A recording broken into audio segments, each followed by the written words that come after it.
السلام عليكم ورحمة الله وبركاته. الحمد لله هدانا صراطه المستقيم ومن علينا بنعمة سيد المرسلين.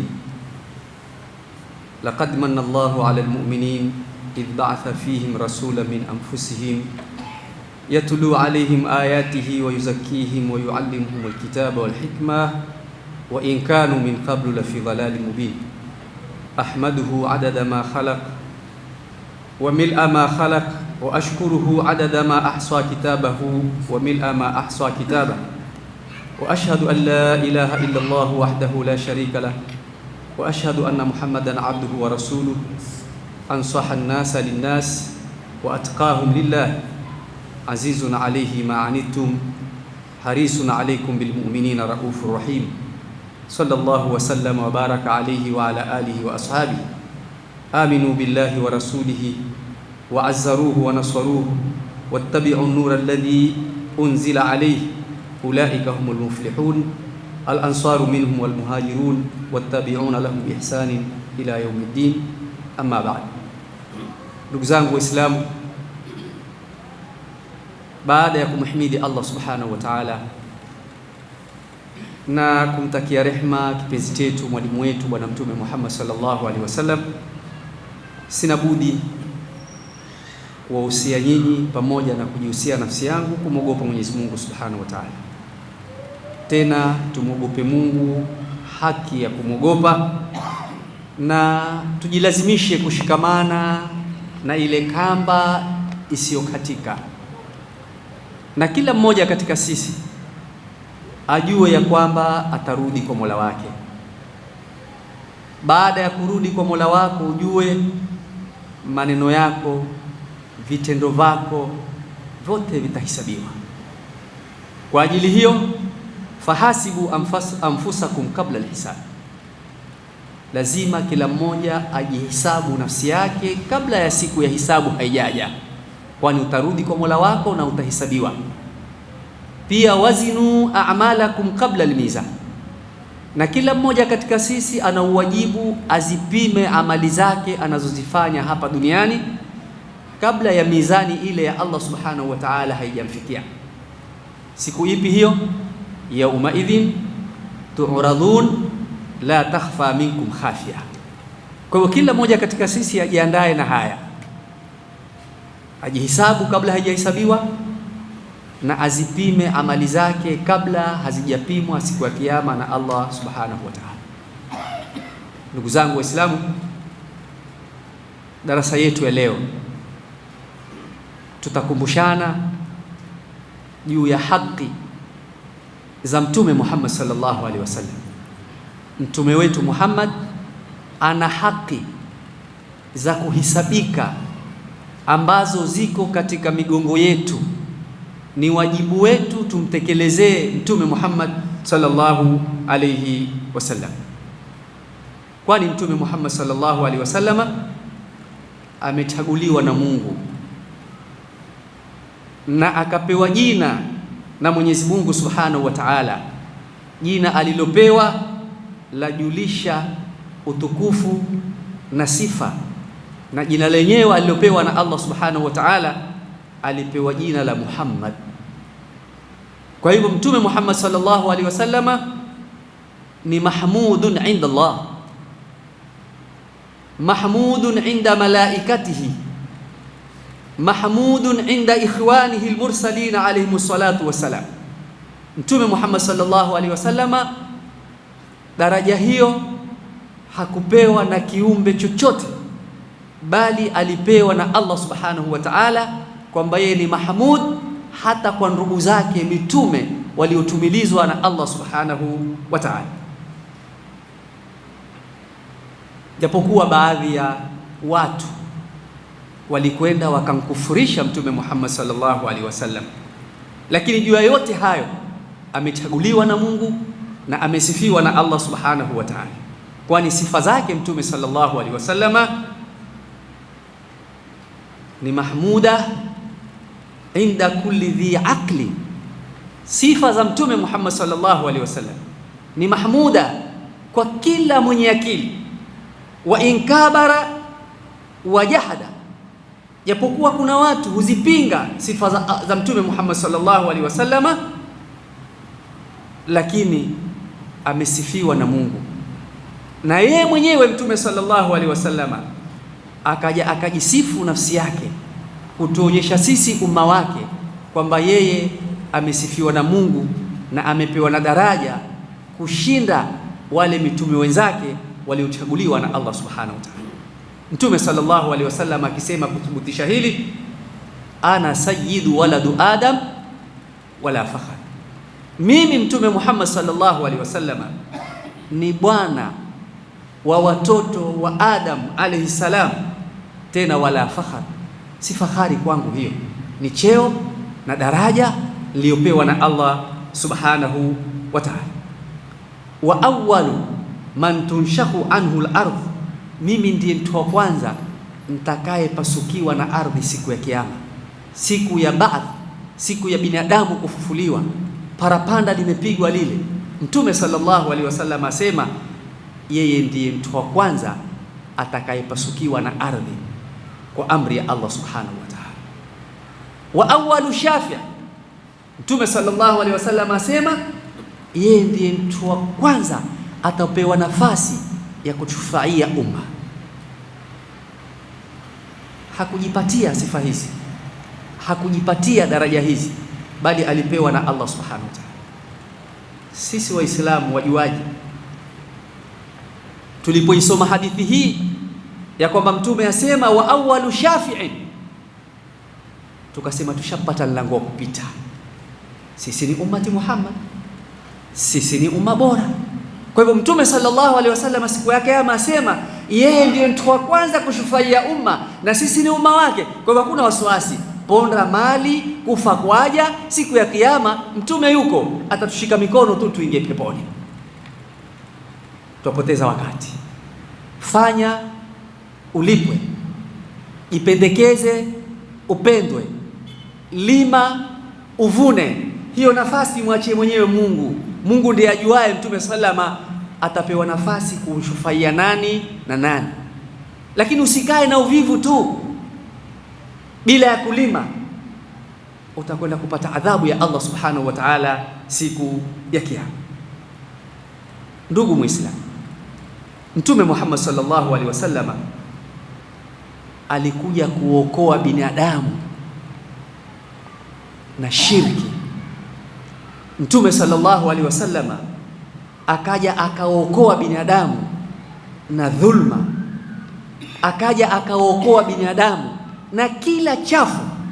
Mtume sallallahu alaihi wasallam akawapeleka binadamu katika njia iliyonyoka, njia inayoridhiwa na Allah subhanahu wa ta'ala.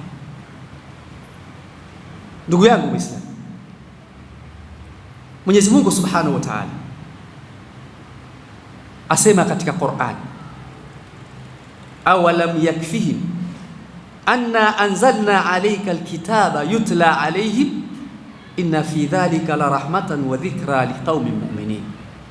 Hivi hawa binadamu haiwatoshi ya kwamba sisi tumekuteremshia kitabu ambacho kitabu hiko kinasomwa juu yao? Halitoshi hili kukutambua we Mtume Muhammad sallallahu alaihi wasallam, kwa sababu walikuwa hawana kitabu, lakini tukateremsha kitabu tikao yutla alaihim, Qur'ani inasomwa juu ya binadamu kupitia kwa Mtume Muhammad sallallahu alaihi wasallam. Basi Mungu asema inna dhalika la rahma, hiyo ni rehma kutoka kwa Allah subhanahu wa ta'ala, kuwatumilizia mjumbe akaletewa kitabu, kisha kitabu tikao kinasomwa, kinawatoa katika mabaya, kinawapeleka katika mazuri, kinawaondosha katika njia yenye majongo, kitabu kinawapeleka katika njia iliyonyoka, njia yenye kuwafikisha kwa Allah subhanahu wa ta'ala. Basi hawa binadamu haliwatoshi hilo wakaweza kumtukuza Mtume Muhammad sallallahu alaihi wasallama na kumpatia haki zake? Kila mwenye akili usema yatosha mimi kumtambua Mtume sallallahu alaihi wasallama na kumsifu Mtume. Mtume Muhammad sallallahu alaihi wasallam amewajulisha umma njia ya kwenda kwa Mola wao. Mtume sallallahu alaihi wasallam amewajulisha umma njia ya kupata radhi ya Mola wao. Mtume sallallahu alaihi wasallam lam yada hasanan illa amara bihi wala qabihan illa naha an. Mtume Muhammad sallallahu alaihi wasallam zuri lolote ameliamrisha watu walifanya, na baya hata moja hakuacha, isipokuwa amewakataza watu wasilifanye baya kama hilo. Tuna neema kubwa sisi kutoka kwa Mwenyezi Mungu Subhanahu wa Ta'ala.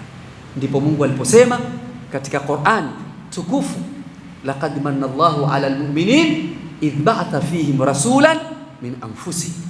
Allah Subhanahu wa Ta'ala amewatendea wema mkubwa sana watu kwa kuwatumilizia mjumbe anayetokana na nafsi zao, kwa maana binadamu kama wao.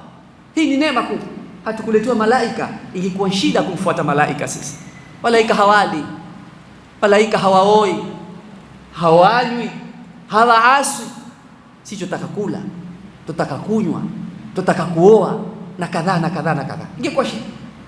Na ikiwa Allah Subhanahu wa Ta'ala angetuletea sisi jini awe ndiye kiongozi wetu, pia ingekuwa shida, balaa chungu nzima. Lakini Mungu akatutendea wema, akatuletea mjumbe anayetokana na nafsi zetu, binadamu kama sisi. Akizungumza lugha tuweze kuitambua ni lugha gani hiyo, tuelewe.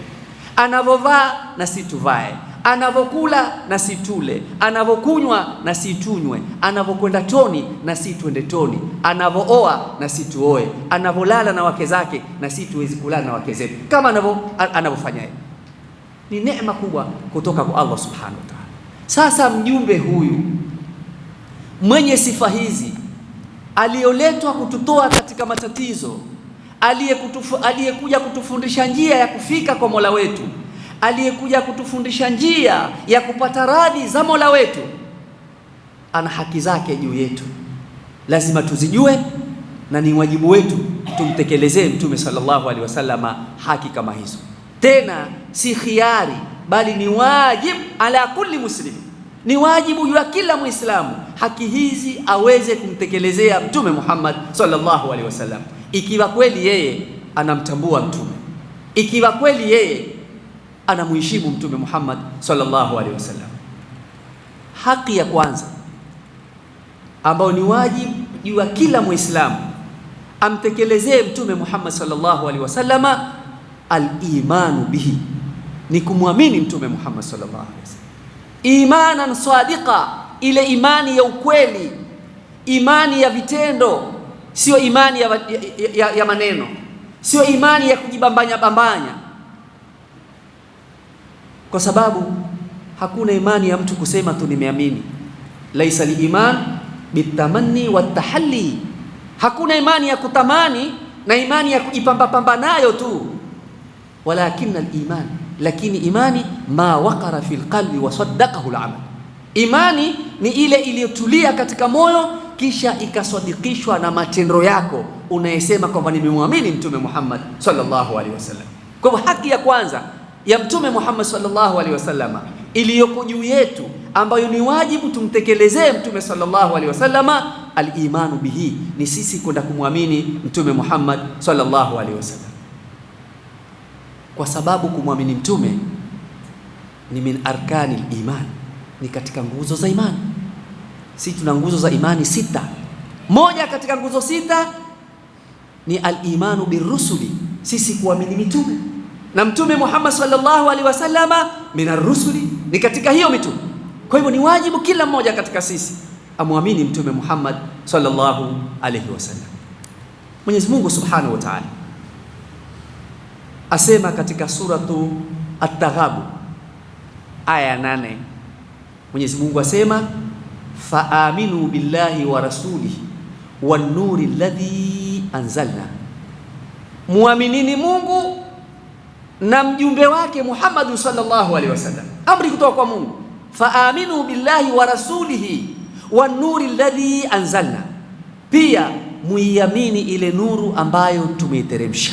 Amri kutoka kwa nani? Kwa Allah subhanahu wa ta'ala, si kutoka kwako wala kwa mwingine, kwa Mungu. Wasema faaminu billahi wa rasulihi. Kwa hivyo ni wajibu juu ya kila Muislamu ende amwamini Mtume Muhammad sallallahu alaihi wasallam. Allah subhanahu wa ta'ala akasema tena katika suratul A'raf aya 158 kuthibitisha kwamba kumwamini mtume ni wajibu ya kila Muislamu. Mungu akasema faaminu billahi wa rasulihi an-nabiyil ummi alladhi yu'minu billahi wa kalimatihi wattabi'uhu la'allakum tahtadun. Muaminini Mungu na mjumbe wake Muhammad sallallahu alaihi wasallam. Mtume yupi huyu? Mjumbe yupi huyu? An-nabiyil ummi, mtume ambaye hajui kusoma chenye kuandikwa. Hii ni miujiza aliyokuwa na Mtume Muhammad sallallahu alaihi wasallam. Mungu asema tumwamini mjumbe wake ambaye hajui kusoma chenye kuandikwa, na elimu yote iliyoko duniani sahihi imepitia kwa Mtume Muhammad sallallahu alaihi wasallam. Leo tuko sisi wajuaji, kila mmoja ajigamba kwamba mimi ana alimu fi Malindi, mimi ni mwanatuoni katika mji, hakuna mwenye kuniingia. Lakini je, elimu yako umeipata kutoka kwa nani? Kwa Mtume Muhammad sallallahu alaihi wasallam. Na huu ni ugonjwa uko, ndugu zangu. Sisi leo tumekuwa wagonjwa, kila mmoja ataka kujulikana kwamba yeye mwanatuoni. Hata hujafika uwanatuoni wataka kuitwa wewe mwanatuoni, hujafika wewe shekhe wataka kuitwa kwamba wewe ni shekhe. Lakini hasara kubwa iko mbele ya Allah, mbele yetu siku ya Kiyama. Mtume Muhammad sallallahu alaihi wasallam asema siku ya Kiyama kuna watu watakwenda kuuma vidole. Grupu moja ya wanazuoni waliojigamba hapa duniani kwamba nsisi fakhri, watakwenda kuonyeshwa pepo na sehemu nzuri ya kuishi wanazuoni. Kisha amri itoke, waambie malaika pelekeni motoni hao. Ya Rasulullah, ya Allah, mbona? Jibu litoke, waambiwe nyinyi hamukusoma, hamukutafuta wanachuoni kwa ajili ya Mungu. Wanachuoni wenu mliutafuta kwa fakhri, ili kule duniani muambie nyinyi wanazuoni. Kwa hiyo duniani mlisifiwa nyinyi wanazuoni, kwangu hapa si watambui, motoni. Hii hasara kubwa. Kwa hiyo elimu yote ambayo kila mmoja ajigamba mimi ni mimi, imetokana na Mtume Muhammad sallallahu alaihi wasallama, mwenye sifa aliyosifiwa na Mungu, an-nabiyil ummi, mtume ambaye hajui kusoma chenye kuandikwa. Elimu yote leo ipita kwa Mtume Muhammad sallallahu alaihi wasallam. Hasa mtume huyu Mungu asema muaminini, alladhi yu'minu billahi wa kalimatihi, mtume ambaye mwenyewe sifa yake anamwamini Mungu na pia anayaamini maneno ya Mungu. Sasa ikiwa mtume anamwamini Mungu, mtume anaiamini Qur'ani, wewe leo mbona unashaka? Na Mungu asema Qur'ani ni kitabu ambacho la raiba fihi, hakina shaka ndani yake. Mbona unashaka?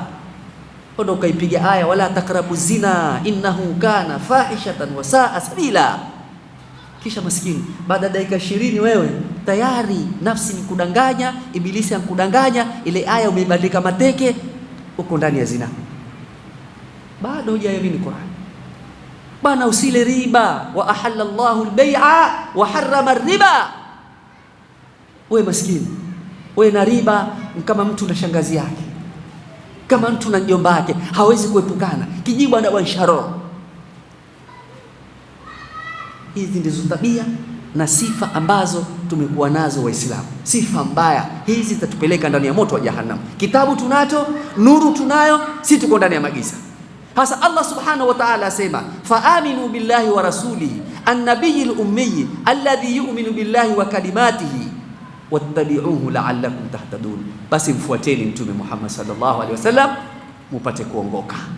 Yoyote ambaye ataka kuongoka lazima awe na sifa ya kumwamini mtume na kumfuata Mtume Muhammad sallallahu alaihi wasallam. Sio takufuata takuandama, tumwa wangu takuandama, maneno matupu, vitendo vako hata Firauna pia hakuzifanya.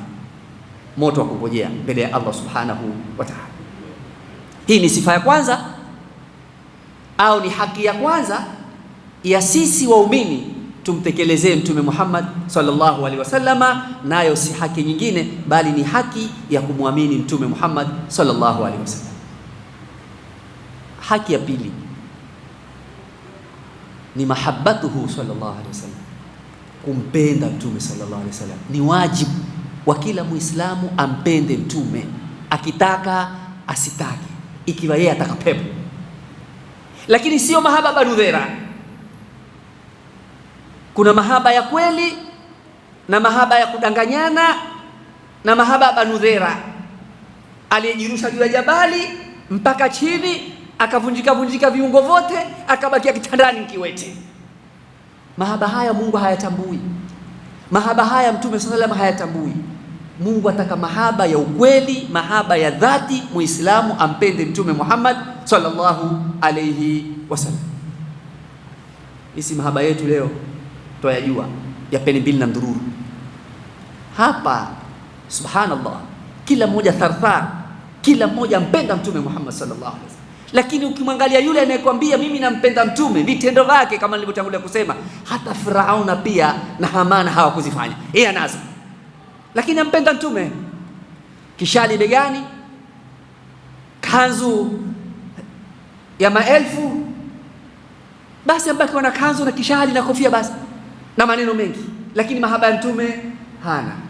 Na haiwezekani we kudai na mpenda Mungu na Mtume, lakini we ni asi mkubwa. Ta'asfil ilaha wa anta tudhiru hubbahu, hadha al-amri fi al-qiyas badiyo.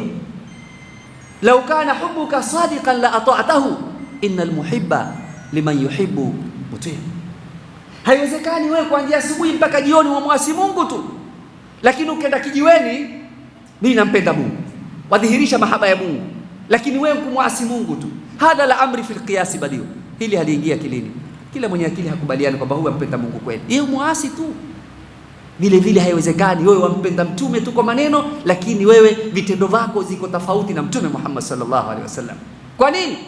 Lau kana hubbuka sadiqa, lau ingekuwa mahaba yako ya kweli kumpenda Mungu na Mtume, la ata'tahu, ungemtii Mungu na ungemtii Mtume Muhammad sallallahu alaihi wasallam. Kwa nini? Innal muhibba liman yuhibbu muti'. Hii kaida, umpendaye lazima utamtii, umpendaye lazima utamtii, huwezi kumwasi. Na hata ukaambiwa muasi, basi itakuwa haiwezekani. Kisha tamwangalia kwa macho gani, tamwangalia kwa uso gani, vile ninavyompenda, mahaba yangu ataingia doa. Na mifano tunao tele. Siku hizi mama zetu wabadilishwa majina, hawaitwi tena majina ya kawaida. Nasikia tukwambia mama lao. Jamani, mwanamke naye mbaba lao. Nini apenda?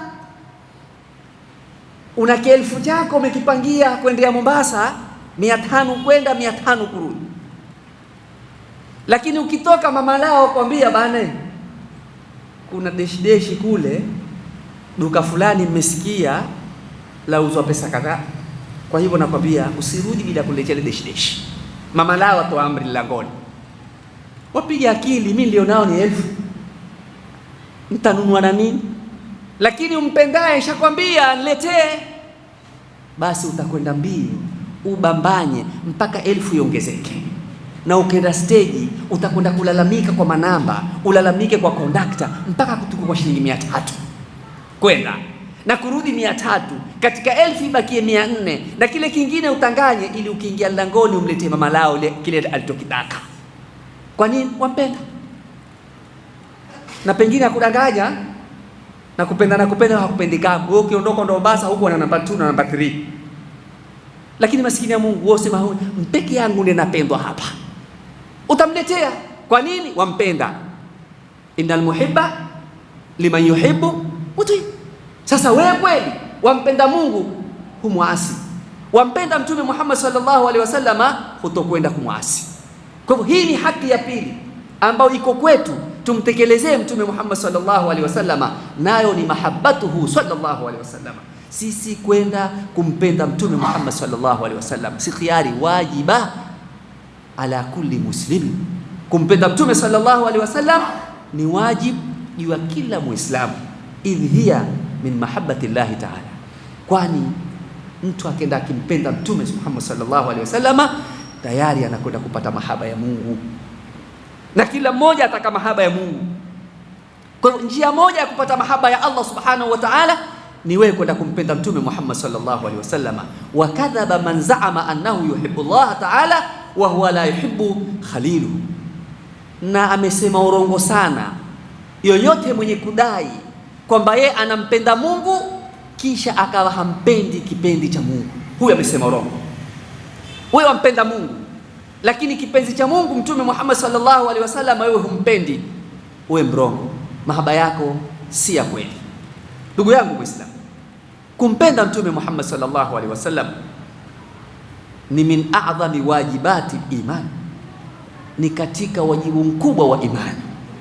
Ikiwa unataka imani yako inawiri, imani yako iwe na nguvu mbele ya Allah subhanahu wa ta'ala, kuwa na sifa ya kumpenda Mtume Muhammad sallallahu alaihi wasallam. Nasi za Qur'ani zimekuja, nasi kutoka katika hadithi za Mtume zimekuja kutufahamisha hili ya kwamba sisi ni wajibu tumpende Mtume Muhammad sallallahu alaihi wasallam. Mwenyezi Mungu subhanahu wa ta'ala asema katika Qur'an, Suratu Tauba aya 24, akimwambia Mtume Muhammad sallallahu alaihi wasallam atuambie sisi, qul in kana abaukum wa abnaukum wa ikhwanukum wa azwajukum wa ashiratukum wa amwalun iqtaraftumuha wa tijaratun takhshawna kasadaha wa masakinu tardawnaha ahabba ilaykum min Allahi wa rasulihi wa jihadin fi sabilihi fatarabbasu hatta ya'ti Allahu bi amrihi wallahu la yahdi alqawma alfasiqin. Yatosha aya hii kumfanya mwanadamu, kumfanya Muislamu ampende Mtume Muhammad sallallahu alaihi wasallam kuliko kukipenda kitu chochote katika ulimwengu huu.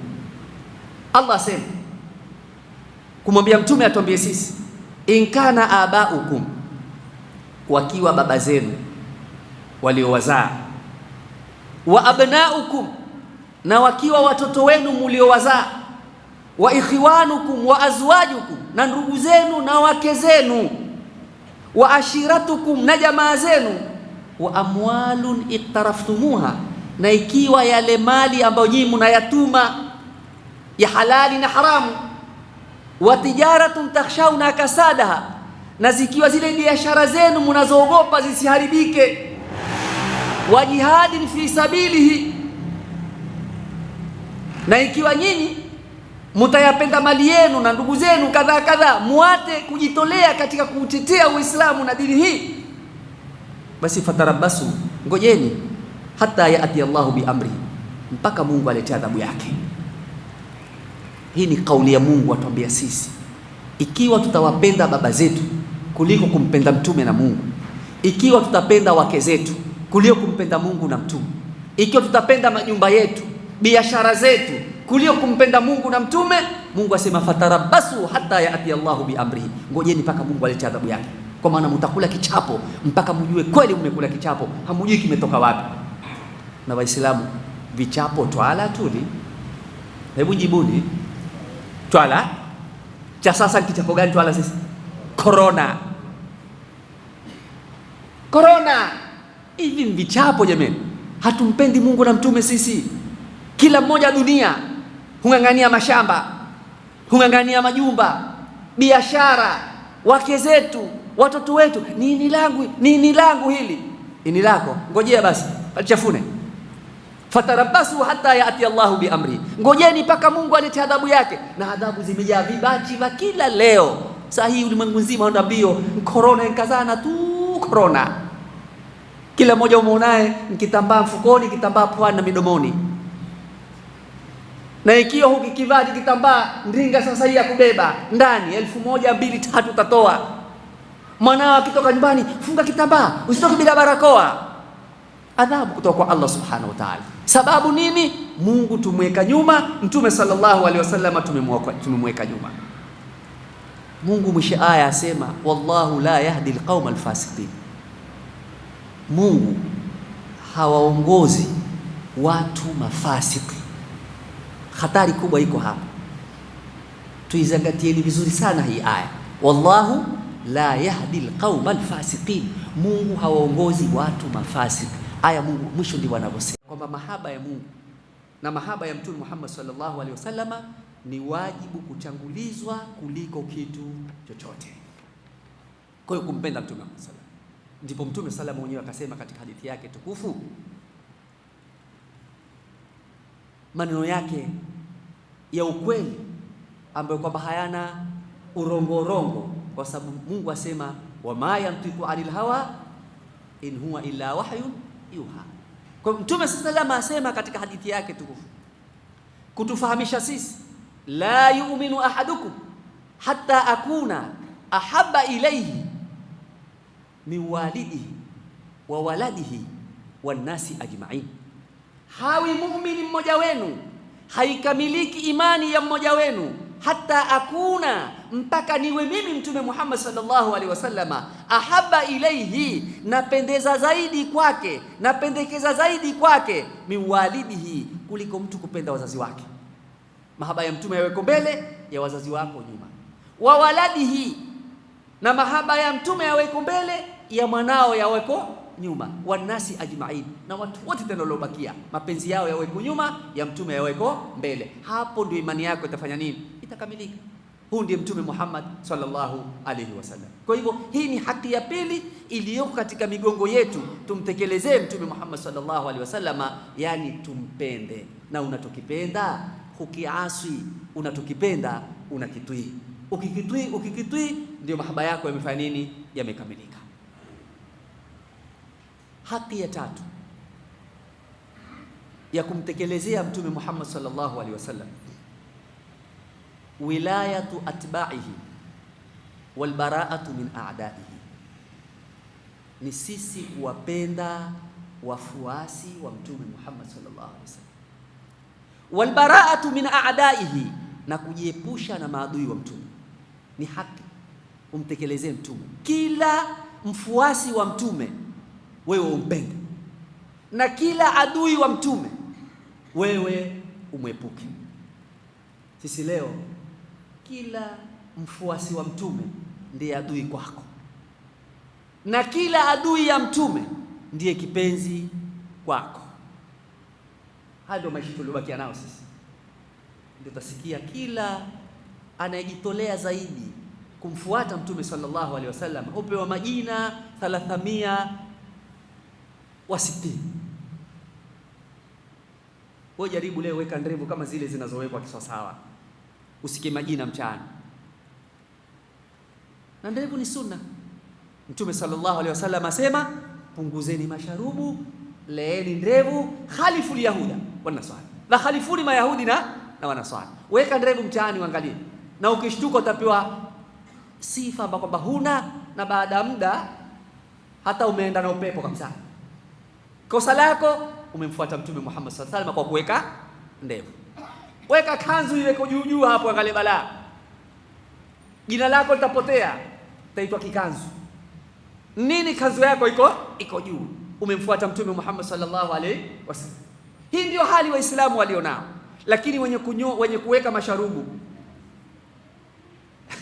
wenye kuweka marasta, wenye kuweka pilipili manga vichwani, wenye kuweka tili za moto vichwani na mangineo, hawa ndio vipenzi wetu. Madamu atoka Italy, atoka Europe, atoka Sweden, oho mtanzima usherekea.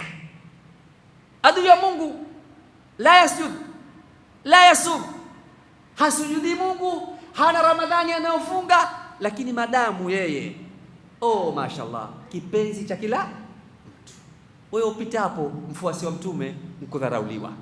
Kwa hiyo haki ya tatu ambayo kwamba iko kwetu tumtekelezee Mtume Muhammad sallallahu alaihi wasallama, wilayatu atba'ihi, ni sisi kujitolea kuwapenda wafuasi wa Mtume Muhammad sallallahu alaihi wasallam, wal bara'atu min a'da'ihi, na kujiepusha mbali kabisa na maadui wa Mtume Muhammad sallallahu alaihi wasallam. Ni haki iliyoko kwako na kwangu, kila mfuasi wa Mtume umpende, na kila adui ya Mtume ufanye nini? Umwepuke. Hii ni haki. Hasibu anfusakum kabla al-hisab, wazinu a'malakum kabla limizan. Kila mmoja ajihesabu mwenyewe, je, maisha yangu naoishi vipi katika hapa? Je, mfuasi wa mtume kwangu na adui wa mtume vipi katika maisha yangu? Jihesabu mwenyewe, bali al-insanu ala nafsihi basir. Mwenyezi Mungu Subhanahu wa Ta'ala asema katika Qur'an, Suratul Maida aya 55 na 56, akithibitisha hili asema, innama waliyukumullahu wa rasuluhu walladhina amanu alladhina yuqimuna as-salata wa yu'tuna az-zakata wa hum raki'un wa man yatawalla Allaha wa rasulahu walladhina amanu fa inna hizballahi humul ghalibun. Allah subhanahu wa ta'ala asema, innama waliyukumullahu wa rasuluhu, hakika rafiki yenu kipenzi chenu nyinyi waumini ni Mungu na mtume.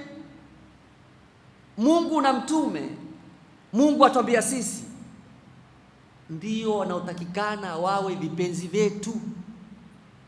Watatu, walladhina amanu, na wale walioamini tuwapende.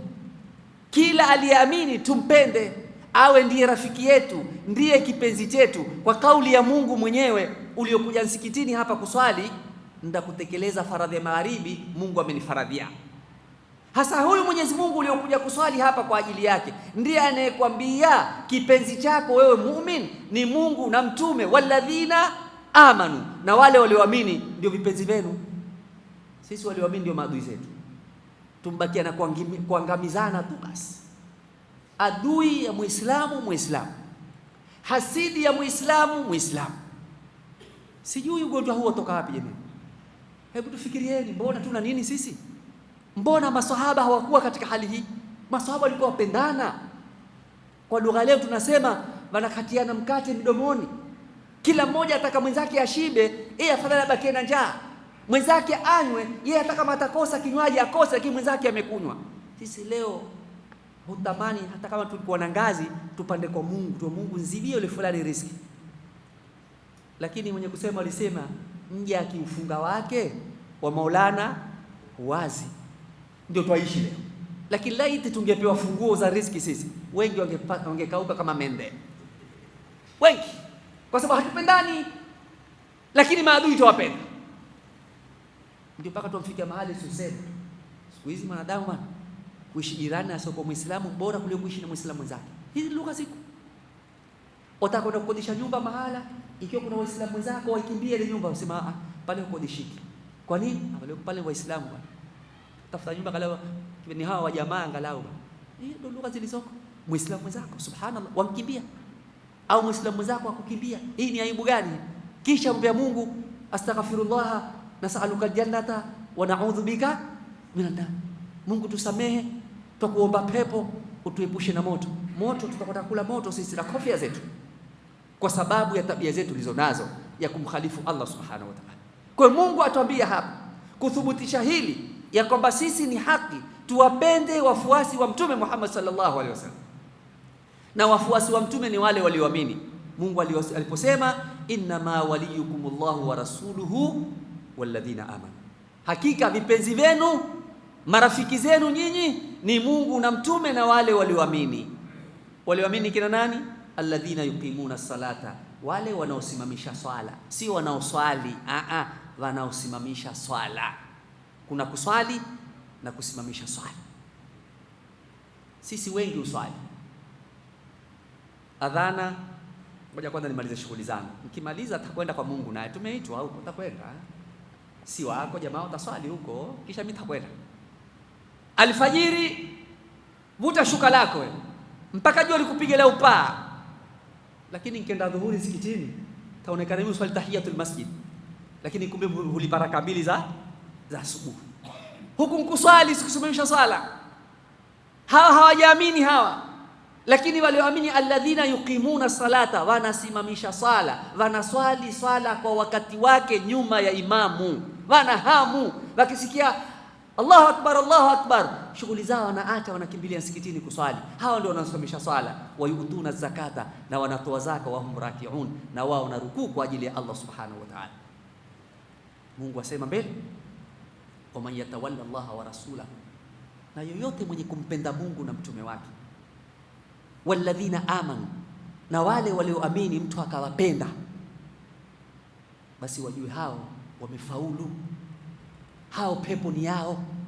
Hilo ni grupu la Mungu, hilo ni kundi la Mungu. Lipi? Linalompenda Mungu na wale wanaompenda mtume na wale wanaowapenda walioamini. Mungu sema hilo ni grupu langu, na grupu lake Mungu asema fa inna hizballah humul ghalibun, na grupu ya Mungu wakati wote Mungu asema ndiyo yenye kushinda. Lile kundi la Mungu lenye kushinda. Na kundi la Mungu ni lipi? Lenye kumpenda Mungu na mtume wake na kuwapenda wale walioamini. Fa inna hizballah humul ghalibun. Kwa ndugu zangu Waislamu, kupendana sisi tulioamini ni wajibu na ni haki ya kumtekelezea Mtume Muhammad sallallahu alayhi wasallam. Mwenyezi Mungu Subhanahu wa Ta'ala asema tena katika suratul Anfal aya 75, Mungu asema walladhina amanu min ba'd wa hajaru wajahadu ma'akum faulaika minkum.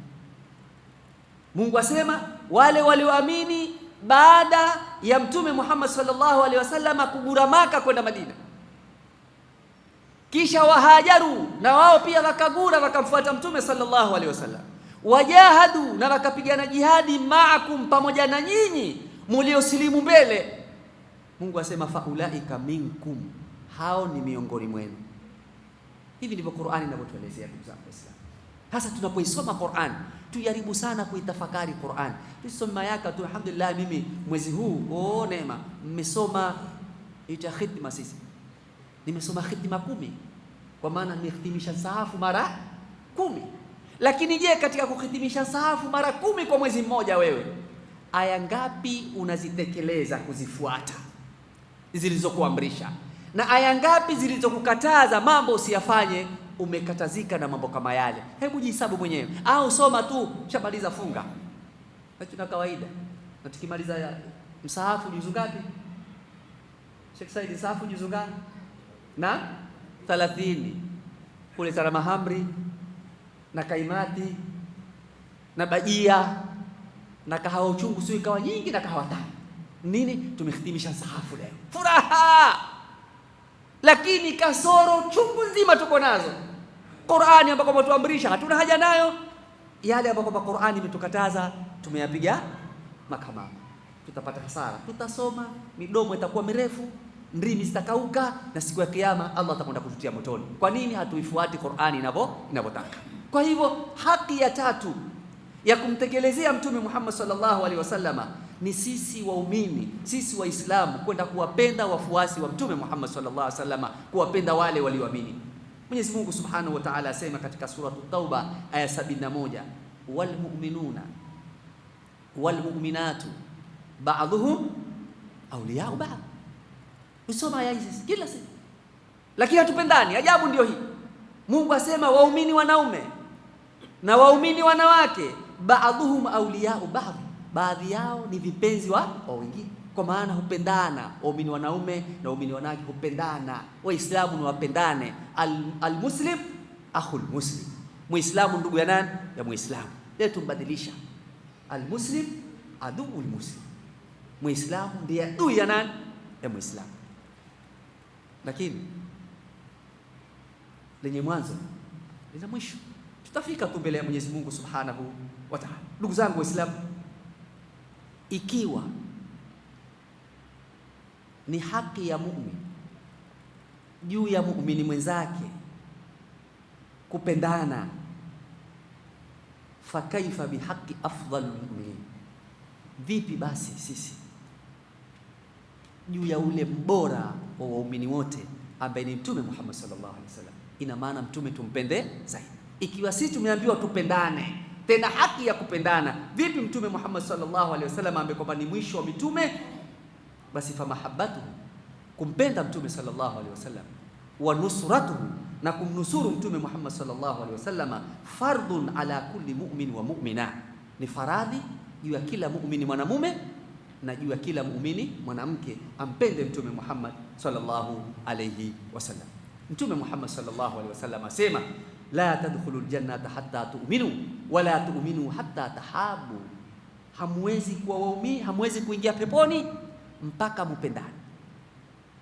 Sisi mpaka hatta tu'minu, mpaka muamini, muwe waumini ndio mtaingia peponi. Wala tu'minu hatta tahabu, na hamwezi kuwa waumini mpaka mupendane. Kwa ndugu yangu Muislamu, imani yako haikamiliki bila kumpenda muumini mwenzako,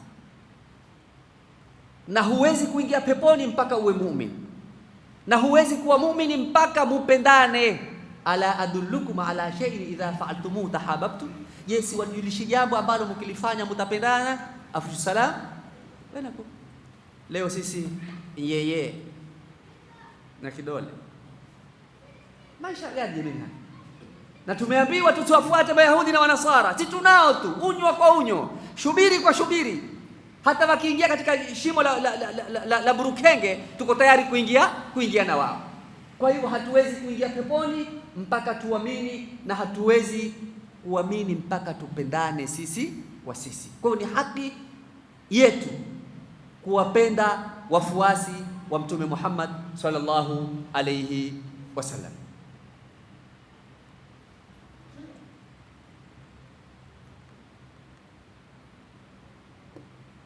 Haki ya nne ya kumtekelezea Mtume Muhammad sallallahu alaihi wasallam ni as-salatu wassalamu alayhi. Sisi kumswalia Mtume Muhammad sallallahu alaihi wasallam ni haki ambayo iko juu yetu, tumtekelezee Mtume Muhammad sallallahu alaihi wasallam. Waislamu wasiwe wavivu katika kumswalia Mtume Muhammad sallallahu alaihi wasallam. Kitu rahisi, kwani ukisema Allahumma salli ala Muhammad wa ala ali Muhammad, wewe mpungukiwa na nini? Hakuna kitu kilopungua, bali umpata thawabu.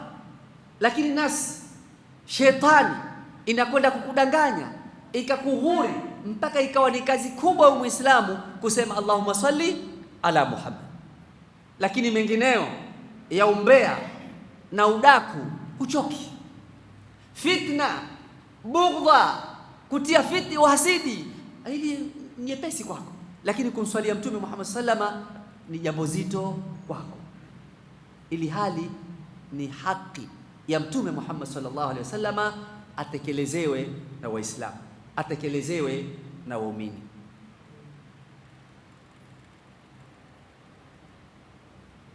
Mwenyezi Mungu Subhanahu wa Ta'ala amarana bidhalika, ametuamrisha hilo sisi waumini la kumswalia Mtume Muhammad sallallahu alaihi wasallam. Wa salla alayhi almalaika alayhimus salam, na malaika pia wanamswalia Mtume Muhammad sallallahu alaihi wasallam. Mungu aliposema inna Allaha wa malaikatahu yusalluna ala nabiy ya ayyuhalladhina amanu sallu alayhi wa sallimu taslima, amri kutoka kwa Mungu ndani ya Qur'an, suratul Ahzab aya 56. Mungu asema hivyo kwamba Mungu na malaika wake wanamswalia Mtume Muhammad sallallahu alaihi wasallam. Kwa hivyo enyi mlioamini, sallu alayhi wa sallimu taslima, na nyinyi swalieni Mtume Muhammad sallallahu alaihi wasallam na msalimu, mumpishie salamu Mtume Muhammad sallallahu alaihi wasallam. Sasa ikiwa Mungu atuamrisha hivi, mbona sisi tumekuwa wavivu? Na nikisema kumswalia Mtume Muhammad sallallahu alaihi wasallam, simaanishi kwamba kila mmoja akitoka hapa kaweke kinara. Kumswalia ni kitu kingine, na vinara mambo mengine. Kumswalia Mtume Muhammad sallallahu alaihi wasallam msikitini, kwenye biashara yako, barabarani watembea, nyumbani kwako, na kadhalika, swalia Mtume Muhammad sallallahu alaihi wasallam, tena kwa wingi. Tukithirishe kumswalia Mtume Muhammad sallallahu alaihi wasallam. Salatullahi ta'ala alayhi hiya thanau alayhi fil mala'il a'la. Je, swala ya Mungu kumswalia Mtume Muhammad sallallahu alaihi wasallama ni swala ya aina gani? Je, Mungu husema Allahumma salli ala Muhammad? Ni kwamba swala ya Mungu kumswalia Mtume Muhammad sallallahu alaihi wasallama athanau alayhi fil mala'il a'la, ni kule Mungu kumsifu Mtume sallallahu alaihi wasallama fil mala'il a'la, wale watu walioko juu, yani mbele ya malaika. Mungu akimsifu Mtume, ndio Mungu amemswalia nani? Mtume Muhammad sallallahu alaihi wasallam. Wa salatul malaika alayhi thanauhum alayhi bi thanai llahi ta'ala wa duauhum lahu. Swala malaika kumswalia mtume Muhammad sallallahu alaihi wasallama ni malaika kumsifu mtume kwa sifa alizosifiwa na Mungu, na malaika kumwombea dua mtume Muhammad sallallahu alaihi wasallam. Hii ndiyo swala malaika kumswalia mtume Muhammad sallallahu alaihi wasallam. Ndugu yangu Muislamu, mtume Muhammad sallallahu alaihi wasallam ametuletea mazuri. Mtume sallallahu alaihi wasallam ametutendea wema kwa kuja kutuongoza, na mtu kutendea wema ni mlipe wema. Hal jazaul ihsan illa al-ihsan. Hivi ndivyo ilivyo.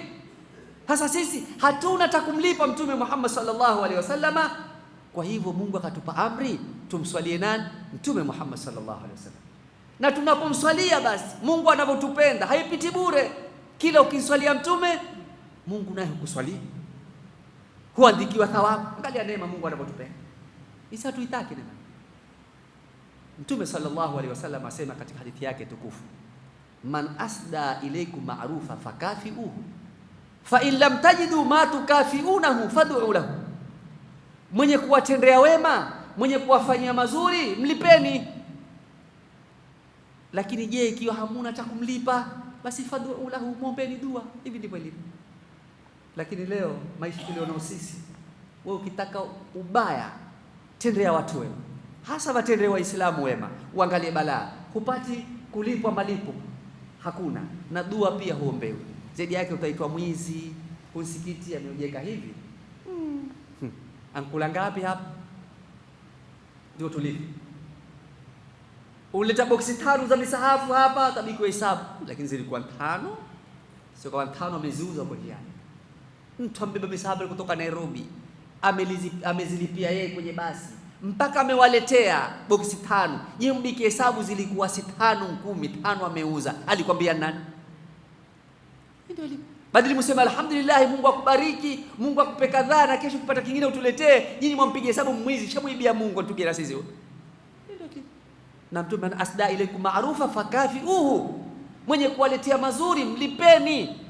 Ikiwa hamuna cha kulipa, sifad'u lahu, angalau muombeni dua. Hasa mtume sallallahu alaihi wasallam, sisi antuletea mazuri, ni wajibu wetu tumlipe mtume sallallahu alaihi wasallam. Basi ikiwa hatuna cha kumlipa, angalau tumswalie, na tukimswalia Allah subhanahu wa ta'ala anakwenda kutulipa kwa zile swala zetu tunazomswalia mtume Muhammad sallallahu alaihi wasallam. Mtume sallallahu alaihi wasallam asema katika hadithi yake tukufu, man salla alayya wahida sallallahu alayhi 10, rawahu Muslim. Mtume asema yoyote mwenye kuniswalia mimi mara moja, basi Mungu humswalia mara 10. Wewe ukiniswalia mtume mara moja, Mungu hukuswalia mara 10. Wataka nini tena? Katika riwaya nyingine mtume asema man salla alayya salata wahida, mwenye kuniswalia mimi swala moja, kwani ukasema Allahumma salli ala Muhammad mara moja tu, mtume asema sallallahu alayhi 10 salawatin, Mwenyezi Mungu nswalia mara 10.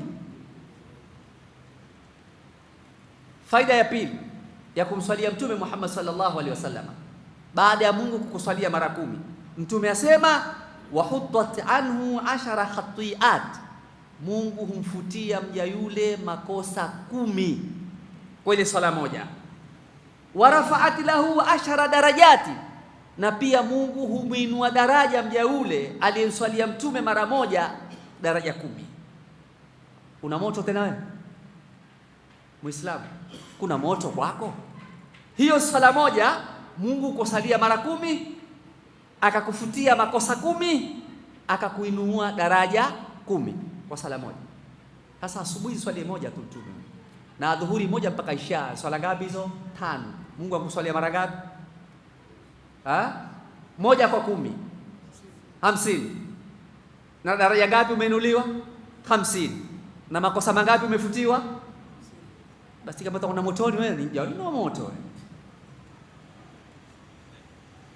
Hayo kiswalia tu mara 10, mara 100 kwa siku, mara 200, Wewe kuja kufa naweza peponi moja kwa moja, ukakaa starehe na Mtume Muhammad sallallahu alaihi wasallam.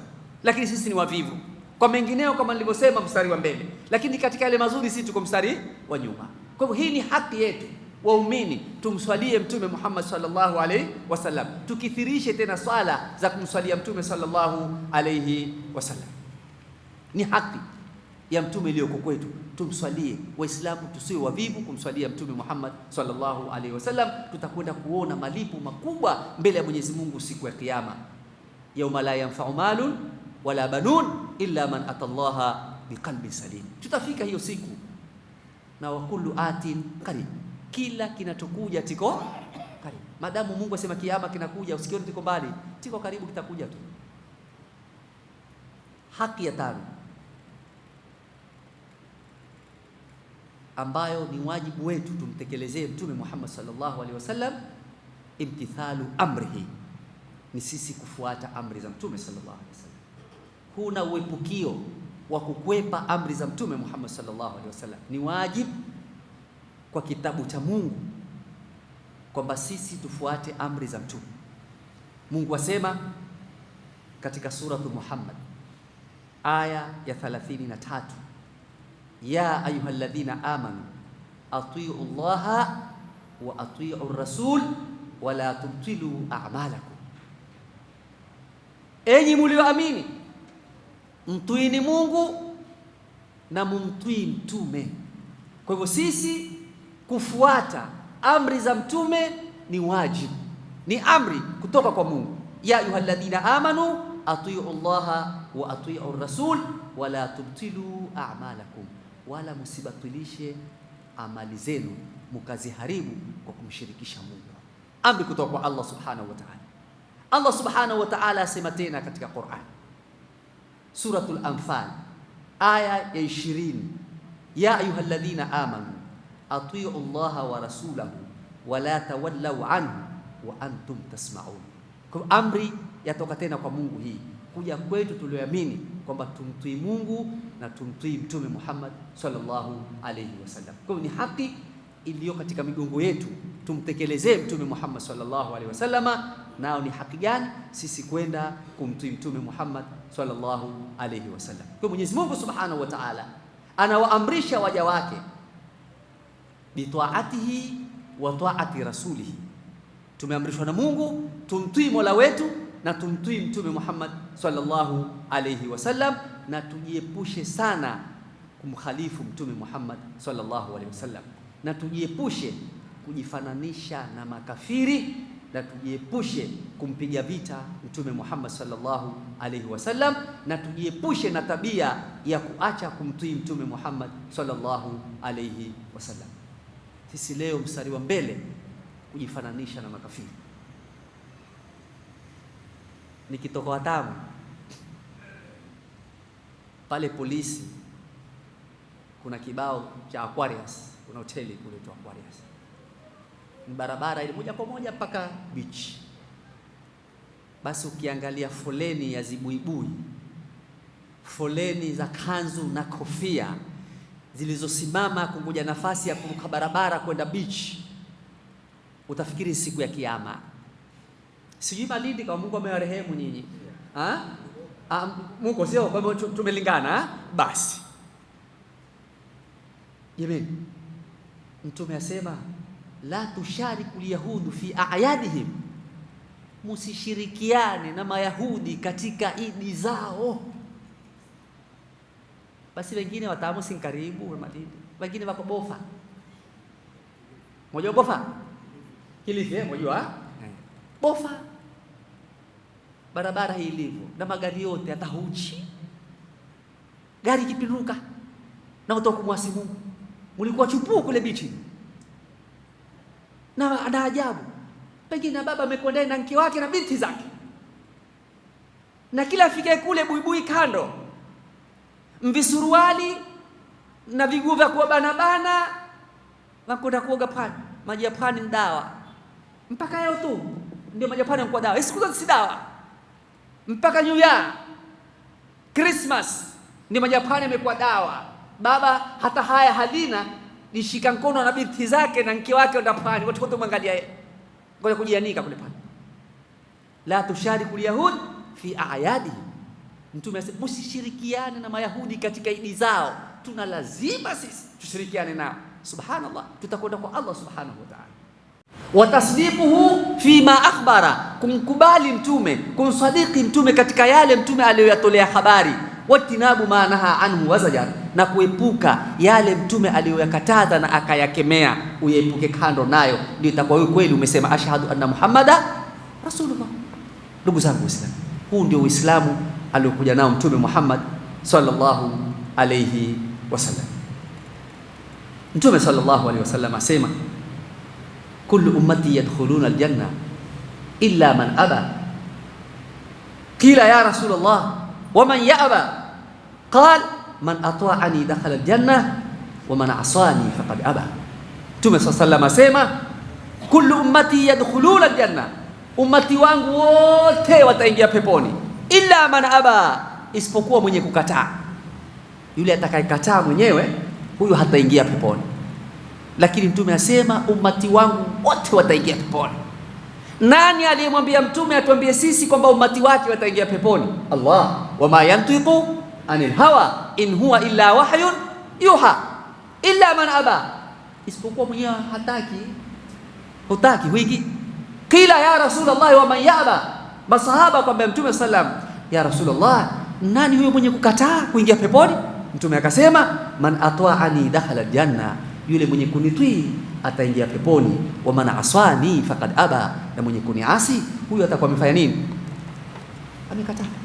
Kwa hiyo ndugu zangu Waislamu, ni wajibu wetu kila mmoja katika sisi aingie katika mstari unaotakikana kisawasawa, amtekelezee Mtume haki zake ili apate kuingia wapi?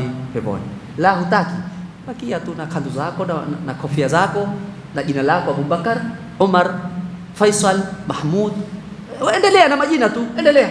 Lakini Mungu hataki majina, Mungu hataki nasaba, Mungu hataki nyele singa wala nyele koto. Mungu atakatwa ya kutuiwa yeye na nani? Na Mtume Muhammad sallallahu alaihi wasallama. Huyo ndiye atakaingia wapi? Peponi. Mtume sallallahu asema, nikimalizia nafikiri wakati ukiga,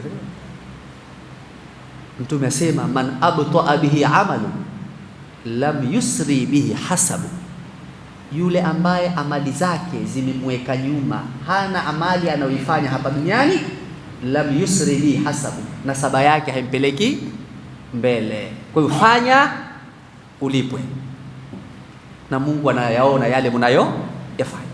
Mwenyezi Mungu atujalie